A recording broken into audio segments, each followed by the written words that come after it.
Come in.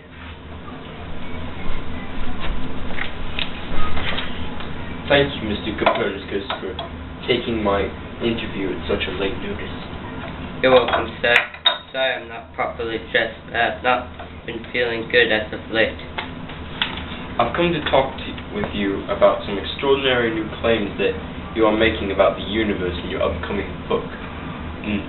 The Revolutionibus Orbitum Celestium, or Revolutions of the Heavenly Spheres. Forgive my Latin, it's a bit rusty.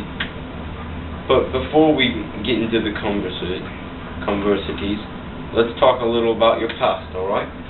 Yes, that would be fine. What would you like to know? So you were born on February 19th of 1473 here in Poland. Do you come from a large family? No, I was the youngest of 3 children. But when I was 10, my father died, so I was practically adopted by my mother's brother, Lucas Watsero. And your uncle later became the Bishop of Ermland, is that correct? Yes, he did. So you started your studies at the University of Krakow in 1491, where you studied math for 3 years, and then went to Italy. What did you do there? I continued my studies in Bologna, where I studied law, and then went on to Praga and studied medicine. I ended up getting my doctorate in medicine and law. So when you got your degree in 1505, you went back to live with your uncle? Yes, I was his physician until his death in 1512.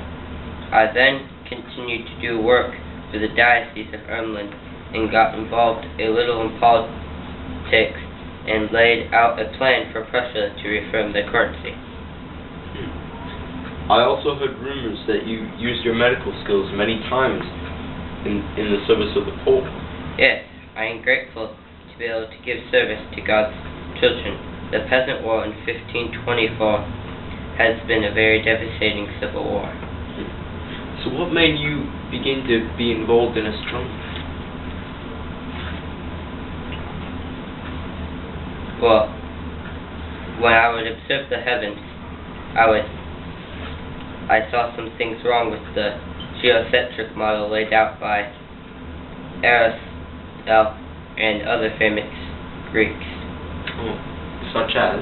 Well, for instance, I think that the geocentric model fails to predict planetary motion and also doesn't explain why a lunar eclipse does not occur every day, as one would think the sun and moon would meet daily.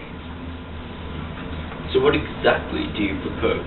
My theory has been called heliocentrism, which essentially states that the sun is the center of the universe, and the Earth is just one of many planets that revolve around it.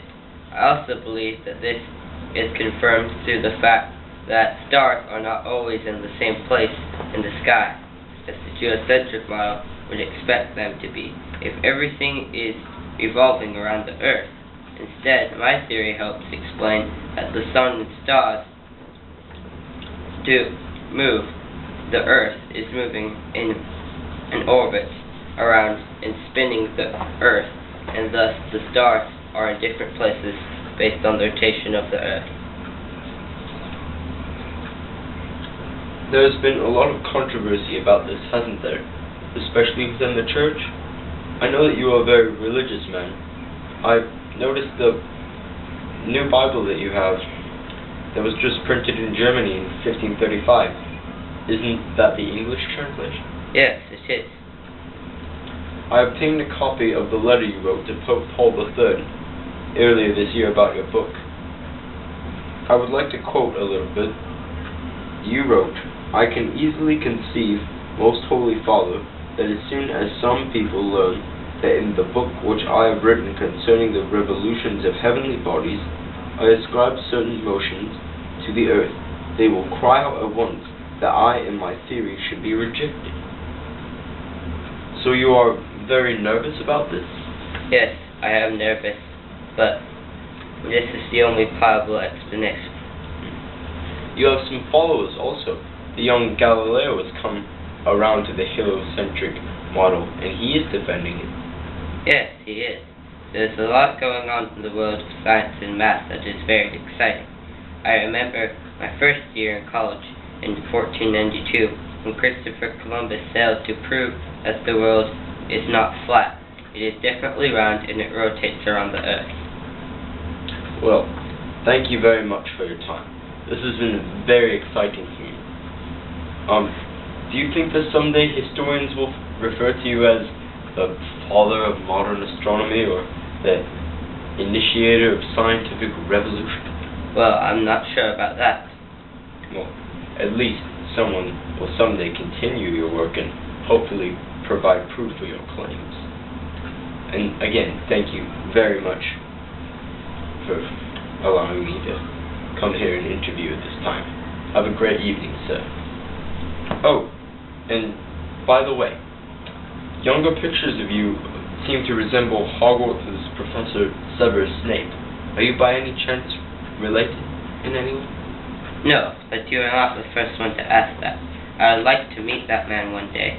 He seems like a very interesting person.